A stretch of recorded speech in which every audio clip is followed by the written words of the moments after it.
Notre Seigneur est ressuscité d'entre les morts.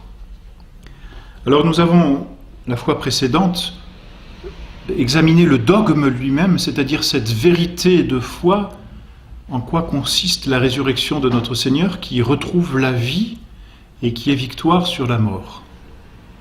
Cette résurrection de notre Seigneur est attestée par les évangiles et il est très intéressant de se pencher un peu sur le récit même de la résurrection. C'est un mystère et là, le mystère est quelque chose qui nous est caché. Donc notre intelligence ne peut pas comprendre le mystère à proprement dit et là le mystère c'est d'essayer de saisir que notre Seigneur, mort, reste Dieu et par son propre pouvoir se redonne la vie. Il a ce pouvoir de réunifier ce qui était séparé. Pour nous, c'est impossible, n'est-ce pas? Personne n'est capable, par lui-même, en son propre pouvoir, de ressusciter. Si c'était le cas, cela veut dire que nous aurions tout pouvoir sur la vie. Et donc, si nous avions tout pouvoir sur la vie, nous ne pourrions pas mourir. Et nous n'avons pas ce pouvoir. On dira, bah oui, mais notre Seigneur est mort, alors il avait tout pouvoir sur la vie? Mais oui, la preuve, c'est qu'il dit, ce n'est pas eux qui me prennent la vie, c'est moi qui la donne. C'est la preuve qu'il a tout pouvoir sur la vie. Et pour montrer que c'est lui qui l'a donné de son propre mouvement, il se la redonne. Voilà. Notre Seigneur donc prouve qu'il est Dieu. Et c'est là le mystère de la résurrection par lequel il se redonne la vie. Et maintenant, ce mystère, notre Seigneur va le manifester à ses apôtres. Parce que c'est quelque chose qui nous dépasse. Autant on voit quelqu'un dans l'Ancien Testament, le prophète vient ressusciter un enfant, bon, c'est déjà un miracle, mais le prophète le fait au nom de Dieu, et c'est Dieu qui agit. Et donc, même si c'est un grand miracle, c'est Dieu lui-même qui fait cette résurrection, par l'intermédiaire d'un instrument, par le prophète. Or là, il n'y a pas d'instrument. Notre Seigneur le fait par lui-même, et c'est ça le mystère de la résurrection. Et c'est ça la preuve que notre Seigneur est Dieu. Le prophète qui a ressuscité cet enfant dans l'Ancien Testament n'est pas capable de se ressusciter lui-même, parce qu'il n'a pas tout pouvoir sur la vie.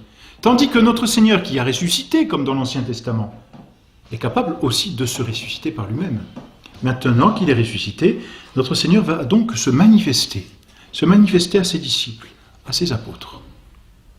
Et les évangiles, les 4 évangiles, témoignent de cette résurrection. Et ces témoignages sont importants parce que, nous l'avons dit la dernière fois, la résurrection fonde toute notre foi. Alors il ne suffit pas de dire, bon, c'est un mystère, il faut le croire. Enfin, ça suffit parce que l'autorité de Dieu est là, et elle suffit. Mais notre Dieu a voulu que cette vérité fût consignée dans les évangiles.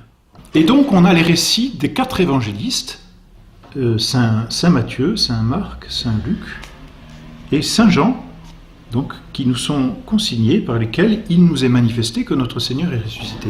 Et ces récits sont admirables parce que ce ne sont pas simplement des phrases, bon, il est ressuscité d'entre les morts. Ils sont admirables parce que tout vient prouver, si l'on peut dire, que la résurrection de notre Seigneur n'est pas une histoire qu'on essaye de nous faire croire comme ça.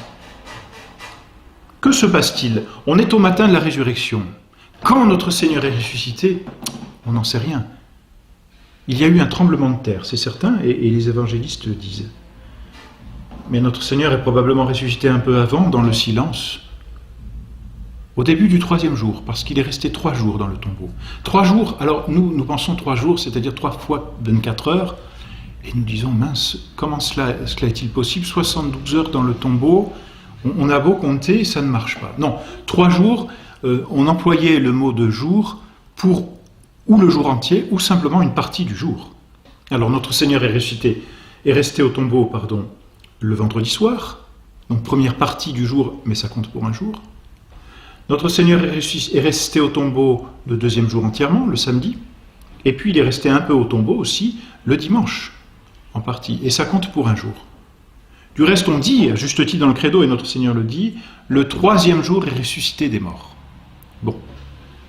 Alors, notre Seigneur avait annoncé sa résurrection, « Détruisez ce temple, disait-il en se montrant lui-même, et je le rebâtirai en 3 jours. » C'est-à-dire, dans le 3e jour, il sera rebâti. Il avait pris la figure de Jonas dans l'Ancien Testament, qui était resté 3 jours et 3 nuits dans le ventre de la baleine. Et puis notre Seigneur, donc au dimanche de Pâques, au petit matin, à l'aube, ressuscite. Il y a eu un tremblement de terre, c'est attesté par l'Évangile, Et ce tremblement de terre a vu en même temps que lui cette pierre du tombeau qui couvrait le tombeau être roulée. Les gardes, parce qu'il y avait des gardes, c'est pas Ponce Pilate lui-même qui avait fait mettre ses gardes, ce sont les grands prêtres qui avaient peur d'une supercherie, qui voulaient en terminer avec cette histoire, manifester que notre Seigneur c'était faux et retrouver la paix qu'ils n'ont jamais retrouvée.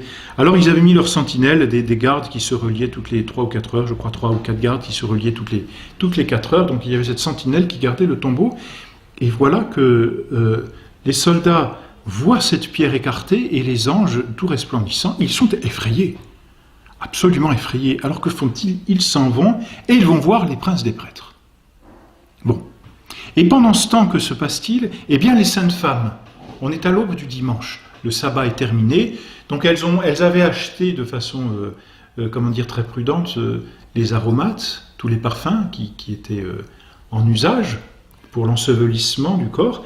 Et donc avec une grande piété pour notre Seigneur Jésus-Christ, contrairement, je dirais, aux apôtres qui eux, restaient dans le cénacle, enfermés et craintifs, les femmes, au petit matin, se dirigent vers le tombeau avec leurs aromates pour embaumer le corps de notre Seigneur Jésus-Christ, par respect. Et c'est très beau, ce geste d'amour. Et alors, leur amour est si grand qu'il vainc les obstacles, si l'on peut dire, par avance, parce qu'elles ne pensent pas qu'il leur faudrait un homme pour rouler la pierre. Et c'est en chemin, nous disent les évangélistes, c'est assez drôle tout de même. En chemin, elles se demandent, mais qui va nous rouler la pierre? Bon. Et cette simplicité manifeste aussi cette foi qu'elles ont en notre Seigneur. Bon, pas besoin finalement. Elles arrivent au tombeau et la pierre est déjà roulée. Alors là, c'est assez délicat, les récits des évangélistes, entre d'une part les synoptiques, Saint Matthieu, Saint Marc et Saint Luc, et d'autre part Saint Jean, sont difficiles à concilier. Que s'est-il passé? Elles arrivent au tombeau, c'est sûr, le tombeau est vide, c'est certain aussi. Les anges leur apparaissent et leur disent « il est ressuscité ». Bon. Ensuite, il est difficile de mettre une chronologie à cet épisode. Elles reviennent. Alors, Sainte Marie-Madeleine, on peut penser ainsi, Sainte Marie-Madeleine est la première, elle retourne, elle va voir Saint-Pierre, Saint-Jean, et elle leur dit, notre Seigneur n'est plus dans le tombeau, il n'est plus là. Alors Saint-Pierre, Saint-Jean viennent, courent, et Saint-Pierre court plus lentement que Saint-Jean. Saint-Jean arrive le premier au tombeau, il le raconte lui-même, il passe la tête mais n'entre pas, et puis Saint-Pierre arrive, il entre le premier, il entre dans le tombeau, Saint-Jean le suit, notre Seigneur n'est plus là, et en plus, c'est assez mystérieux, mais les bandeaux, les linges sont pliés. Donc c'est pas le travail d'un malfaiteur. Un malfaiteur ou un voleur ne prend pas le temps de « allez, on va tout plier correctement ». Non, si c'est un malfaiteur, il part à toute vitesse avant de se faire prendre. Ici, tout est plié, tout est en ordre. C'est une œuvre d'ordre. C'est une belle œuvre, finalement. Bon, alors du coup, les deux apôtres croient bien Sainte Marie-Madeleine, il a été enlevé. Et ils retournent. Pendant ce temps, les femmes vont repartir aussi prévenir les autres apôtres, et leur dire « il est ressuscité ». Et Sainte Marie-Madeleine, elle, reste au tombeau. Alors c'est là, avec cet éparpillement, qu'il est difficile de s'y retrouver. Saint-Pierre, Saint-Jean sont allés au tombeau, ils l'ont trouvé vide. Sainte Marie-Madeleine est probablement revenue, elle va rester. Et les saintes femmes vont repartir chez elles. Et en repartant, elles vont passer voir les apôtres et leur dire « il est ressuscité ». Donc elles vont frapper au cénacle, les apôtres vont ouvrir la petite lucarne, qu'est-ce qui se passe? Ils ont enlevé le maître, il est plus loin, il est ressuscité. Les anges nous l'ont dit d'ailleurs, puisque les anges leur ont dit « il est ressuscité d'entre les morts », allez prévenir les apôtres. Ils ont pris les femmes pour des folles, en tout cas, ils ont pris leur discours pour de la folie. Et les apôtres n'ont pas voulu donner crédit au discours des femmes. Pourtant, ces mêmes femmes, si l'on en croit l'Évangile, bien sûr, de retour en chemin, ont eu l'apparition de notre Seigneur. Et notre Seigneur leur est apparu en leur disant « c'est moi, allez voir mes apôtres, dites-leur que je les attends en Galilée ». Pendant ce temps, Sainte Marie-Madeleine, elle reste au tombeau. Pourquoi ? Son cœur est ardent, dit saint Augustin. Son cœur brûle d'amour pour notre Seigneur, et donc elle cherche celui qu'elle veut posséder. Car la passion d'amour, c'est une passion par laquelle on possède ce que l'on aime. Or, Sainte Marie-Madeleine aime particulièrement notre Seigneur Jésus-Christ, et elle l'a prouvé, on le sait bien. Donc, que veut-elle? Elle veut retrouver notre Seigneur. Quand on a perdu quelque chose que l'on aime, on est triste. Et cette tristesse, Sainte Marie-Madeleine veut la chasser. Donc elle retourne dans le tombeau, elle voit les anges, elle voit que le tombeau est vide, elle cherche, et ce tombeau, comme nous l'avions dit, est dans un petit jardin, et là elle se retourne, et elle voit un homme qui lui apparaît, et Sainte Marie-Madeleine ne réfléchit même pas, elle ne reconnaît pas que c'est notre Seigneur Jésus-Christ. Elle prend cet homme pour le jardinier, celui qui s'occupe de l'endroit, et elle lui dit « Dites-moi où ils l'ont mis ».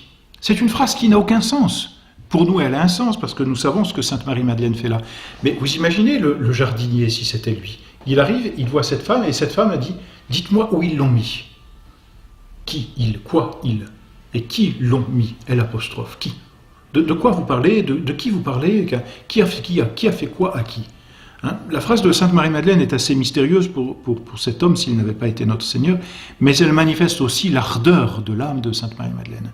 Et notre Seigneur se fait reconnaître très rapidement parce qu'il l'appelle tout de suite par son prénom. Et on se souvient de cette phrase de notre Seigneur « Je connais mes brebis et mes brebis me connaissent et elles entendront ma voix ». Et là, la voix de notre Seigneur, bien sûr, transperce l'oreille de Sainte Marie-Madeleine, mais transperce son cœur. Et notre Seigneur l'appelle Marie. Et à ce cri, Sainte Marie-Madeleine est saisie par notre Seigneur, et elle se jette aux pieds de notre Seigneur, qui lui dit « Ne me touche pas, parce que j'ai une vie nouvelle, maintenant il faut vivre de cette vie nouvelle spirituelle qui n'est pas sensible. » Bon, alors voilà, autre apparition à Sainte Marie-Madeleine, les saintes femmes, Sainte Marie-Madeleine, et voyez, notre Seigneur apparaît d'abord aux saintes femmes, parce qu'elles ont été plus ardentes dans leur charité. Les apôtres ont été incrédules, ils sont restés craintifs, enfermés au cénacle. Alors ce que ne dit pas l'Évangile, bien sûr, c'est que probablement, enfin disons la tradition le dit ainsi, et c'est juste et c'est beau, notre Seigneur est apparu tout d'abord et en premier lieu à sa Sainte Mère. Et on le comprend aisément, pourquoi ? La très Sainte Vierge, elle, n'a pas vacillé dans sa foi, elle a gardé l'espérance dans la résurrection de notre Seigneur. Donc il convenait que notre Seigneur lui apparût, tout d'abord. D'autre part, la très Sainte Vierge avait été associée d'une façon toute mystérieuse et toute particulière au mystère de la rédemption, puisque notre Seigneur a voulu qu'elle fût unie à son mystère et qu'elle souffrit au pied de la croix de la souffrance même de notre Seigneur, et que cette souffrance ait une certaine valeur pour notre propre rédemption. Alors, en raison de ce lien tout particulier qu'il y a eu dans la rédemption, on appelle, c'est pas défini bien sûr, mais on appelle la très Sainte Vierge co-rédemptrice, et bien en raison de ce lien, notre Seigneur devait certainement apparaître tout d'abord à la très Sainte Vierge et récompenser sa foi, son espérance et lui offrir un accroissement de charité. Mais ensuite, voilà, il y a eu ces apparitions aux saintes femmes, et ce n'est qu'après avoir apparu aux saintes femmes que notre Seigneur va apparaître aux autres apôtres.